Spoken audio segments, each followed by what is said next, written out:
Hello, and welcome to this week's Movie Math, where I think JK Rowling has some soul-searching to do. Yes, with the latest Fantastic Beasts movie debuting with an all-time low for the entire franchise, and not just by a little bit. These have been substantial plummets with each installment of Fantastic Beasts. I think she's got to ask herself 3 questions, and I think the answers to these questions are pretty obvious. So they're somewhat rhetorical, but I'd be curious to hear what you think the answers to these questions are yourself. So number 1, is her aggressive stance on trans women more important to her than Wizarding World, as it has undoubtedly eroded the fan base and caused a large percentage of the media and critics to turn on the franchise itself. 2, because it's an extension of JK Rowling, which I think is true. That's true. 2, does her creative control need to be a death grip? I mean, as you might recall, the Fantastic Beasts movies got off to a very wobbly start because J.K. Rowling was convinced she could be a screenwriter when she clearly could not. And while longtime Harry Potter screenwriter Steve Kloves, it's a different skill set. Just because you can write one thing doesn't mean you can write another. From movies to TV to comic books. I mean, you can learn it, but it's difficult. You just can't jump into it. Steve Kloves came in to try and do damage control with The Secrets of Dumbledore, but there was only so much he could do. The Secrets of Dumbledore got a B+ cinema score, not bad. A lot of movies that divide audiences land there, but that's also what Crimes of Grindelwald got, and that did significant damage to the franchise. And before that, a Wizarding World movie never got less than an A-, so it's the wrong direction. And fascinatingly, after Sonic 2 rang up big bucks with an incredibly diverse audience last weekend, Fantastic Beasts 3, despite the addition of Jessica Williams, just doesn't have the same broad appeal. Sonic 2 also did very well with families, while it seems Wizarding World, which was built on the family audience, has now lost it. 70% over the age of 25. They don't even have the teen audience anymore. That's real bad. A lot of character choices don't make sense, and story points are completely abandoned after being poorly introduced in the first place. I mean, I thought the movie was charming, but I also realized its flaws. There are a lot of great screenwriters and directors in Hollywood, and in fact, it was almost unanimous that the franchise got a huge boost early on when it brought in auteur Alfonso Cuarón to direct the 3rd installment. David Yates has been a workhorse for Wizarding World and Warner Brothers, but the reception of his films have been wildly uneven, not just recently, throughout the course of his time with this franchise.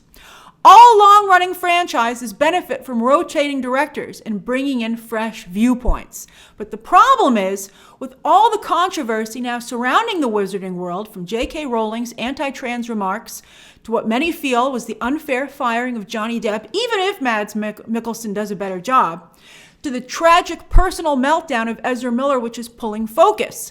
Would anyone want to come on board this franchise the way it is? I think the answer to that one is definitely no.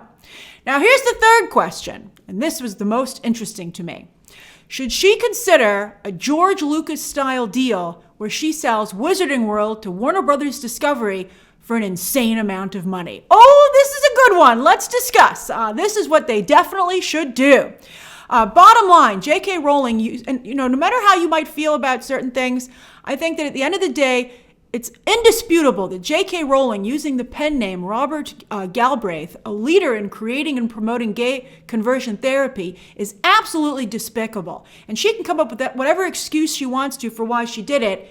It's horrible. It's horrible that she did that. And her unwillingness to even entertain counter-arguments to her own position is appalling, especially considering how many LGBT fans helped make Harry Potter a global phenomenon. And I have to say, Secrets of Dumbledore seems very much, it feels like an inclusive movie, at least it did to me. I know some of you don't agree, but she won't even listen to people's comments and arguments and some of the horrible stories people have shared about how her comments have hurt them. Now, if J.K. Rowling wants to die on this hill, that's her decision. But now she's taking Wizarding World with her. So when George Lucas lost the faith of the fans with the prequels, which ironically his disciple Dave Filoni has made popular again, once Lucas lost the fans, he sold Lucasfilm to Disney for $4 billion with a B, 45% in stock, which means cash keeps rolling in. The stock's down a little bit right now, but he's had this stock for years. He made way more than $4 billion off of this deal. I highly recommend that Warner Brothers Discovery approach JK Rowling with such a deal, a number too big for her to pass up, so they can continue with Wizarding World and she can continue doing whatever this is she's doing, right? She go down by herself and not take everyone with her. After all, Warner Brothers has a lot invested here already. They have the existing library of films, which is very valuable. We hope so. I really feel the brand is being tarnished. Theme park attractions, theatrical experiences, stores, and these aren't just things that have been around for a while. They just opened a store in New York. A hotly anticipated video game is around the corner, and plans to launch an HBO Max series, even though they can't publicly discuss it because of their deal with Universal. Anyway, I think it's safe to say the Fantastic Beasts movies, though, are done when it comes to the future of the Wizarding World.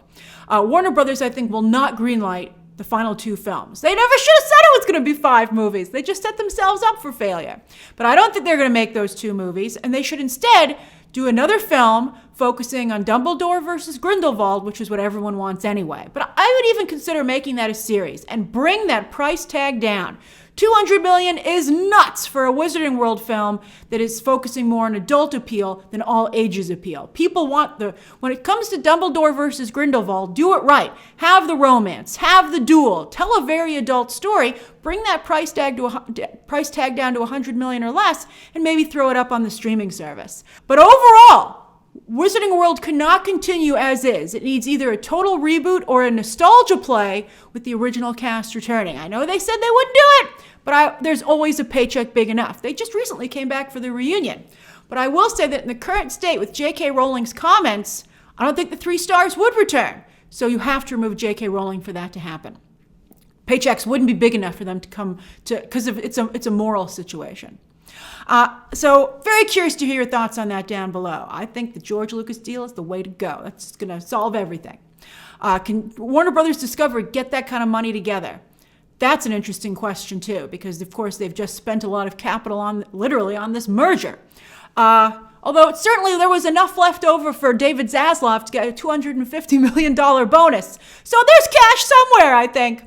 All right, so anyway, as for the rest of the box office, Sonic 2 had a very healthy hold in its second week, about the same as the hold for the last movie's second week. So, and it looks like it's slightly ahead of the first Sonic, but they're basically on par in terms of performance, which is great.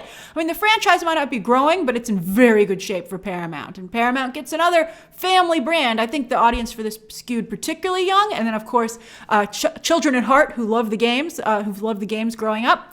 But it's great, very good for Paramount, which of course specializes in family children franchises.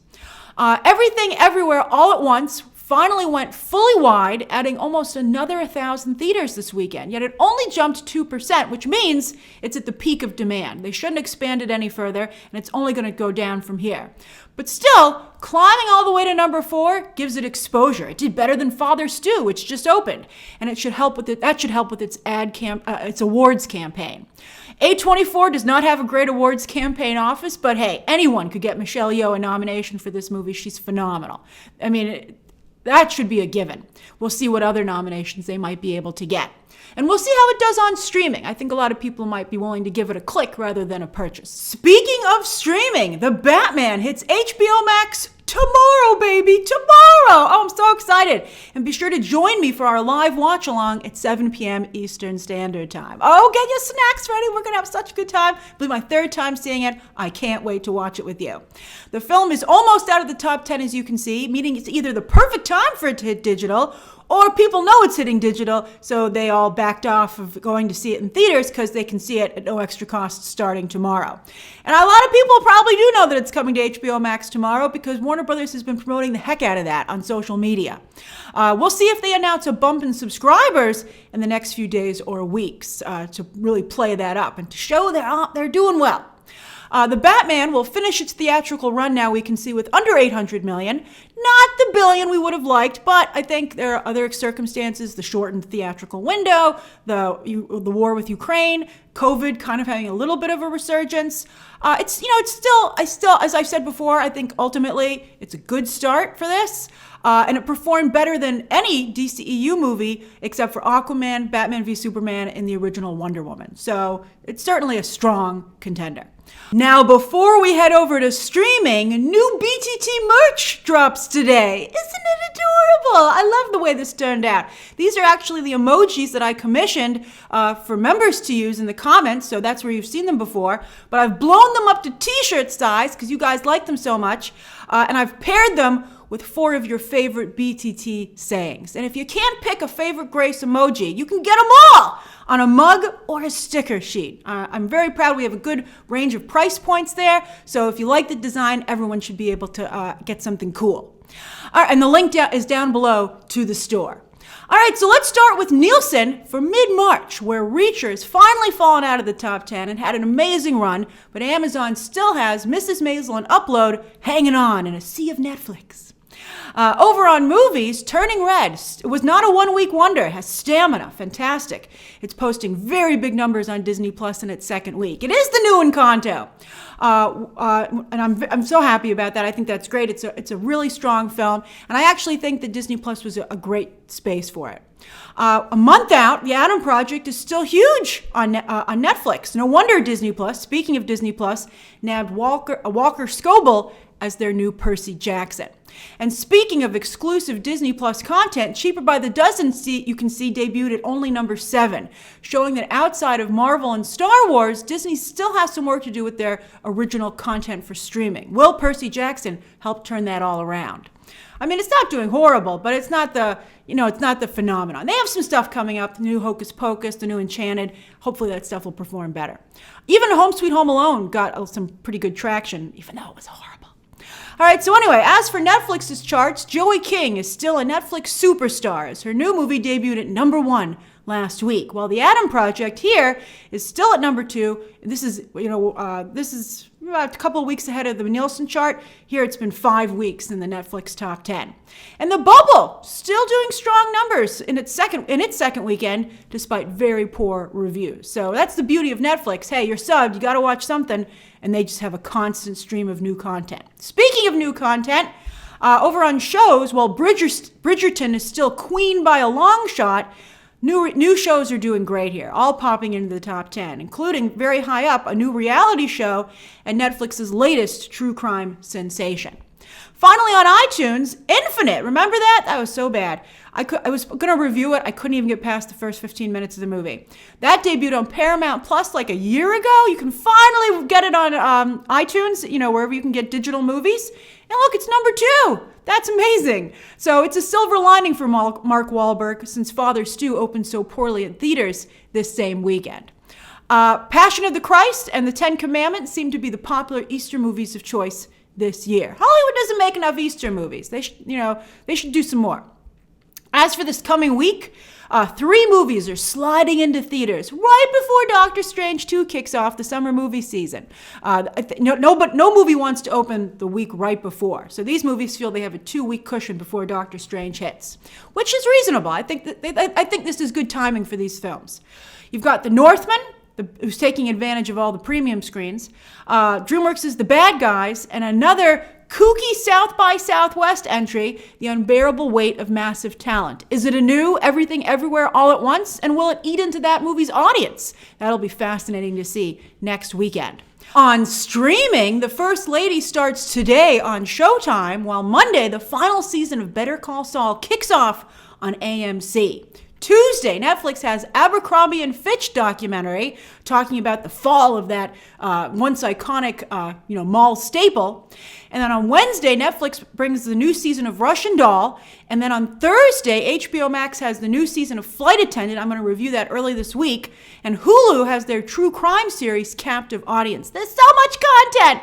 On Friday, Magic Johnson has his own documentary on Apple TV, surely to capitalize on Winning Time, which is that HBO show, fabulous show, all about how he got started. And then, of course, the Chicago Bulls documentary did very well on ESPN Plus about a year or so ago. So Magic Johnson, he has his own thing now.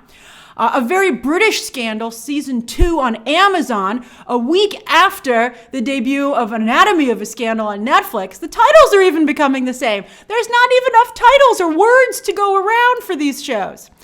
Season 5 of Selling Sunset on Netflix. Again, this is all Friday. And then, as well as Oprah's interview with Viola Davis. And then last but not least, Disney has their new Disney nature movie, Polar Bear, on Disney+.